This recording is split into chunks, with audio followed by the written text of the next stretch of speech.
Namaste everybody. Today I shall be telling you about determiners from the point of view of modern grammar. So in my earlier classes I have told you that determiner is a type of an adjective. This is the traditional definition of a determiner, but the modern grammarians they believe that determiner is a single entity.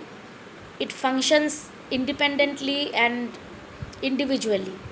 So it is not a spin off from any parts of speech, especially the adjective.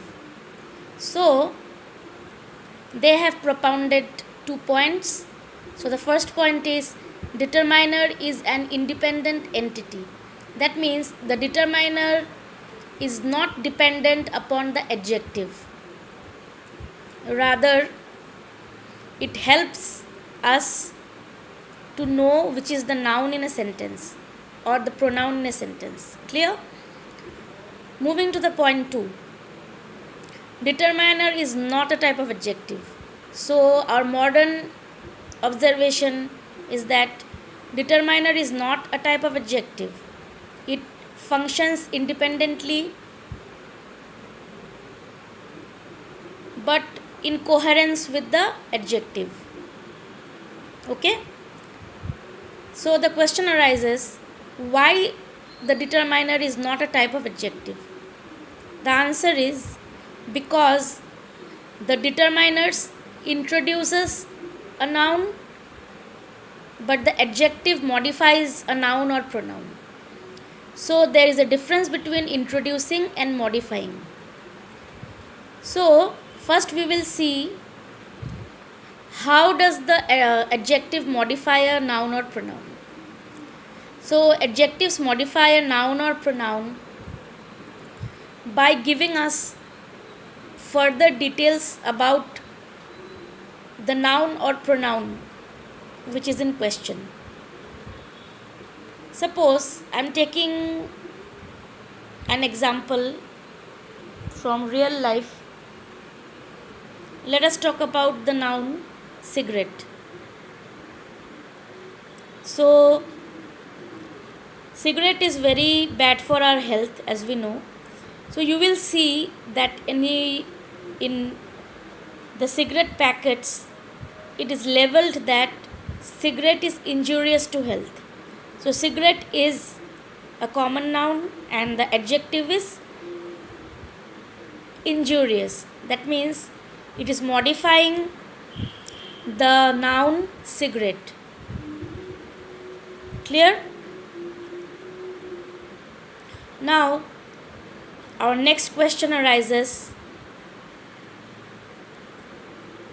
how the determiners introduces the nouns.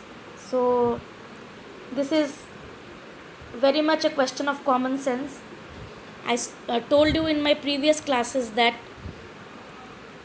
determiners come before a noun or noun phrase and they are also inclusive of the noun phrase irrespective of what is the position of noun.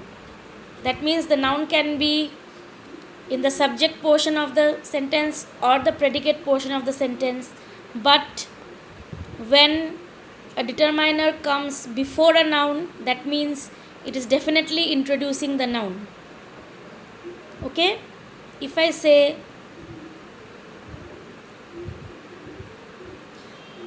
an example related to this, the writer's building is an old government office. So the writers. So writer's building is a single term. You have to take it as a single term, a common noun. So writer's building is introduced or preceded by the word the. The. So the is a type of determiner which falls under the category of definite articles.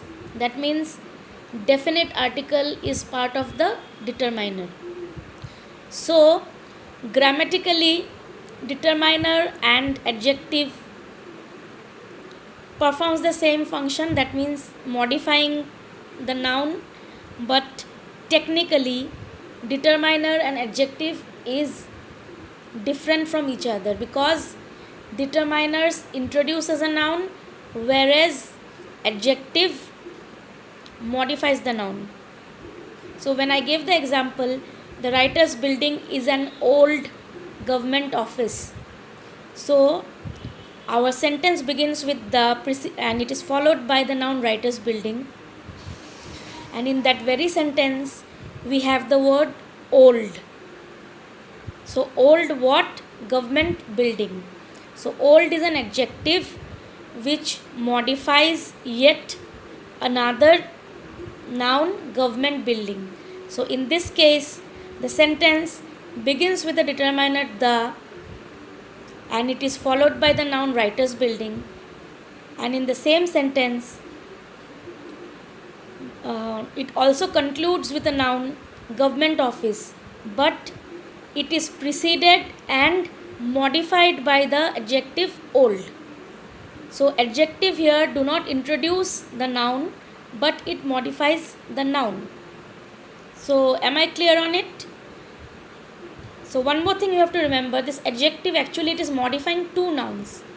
One noun which is in the subject, that is the writer's building, and one noun which is in the predicate, that is the government office. So I hope this clears your doubt about what is the difference between a determiner and an adjective, and whether a determiner is an adjective or not.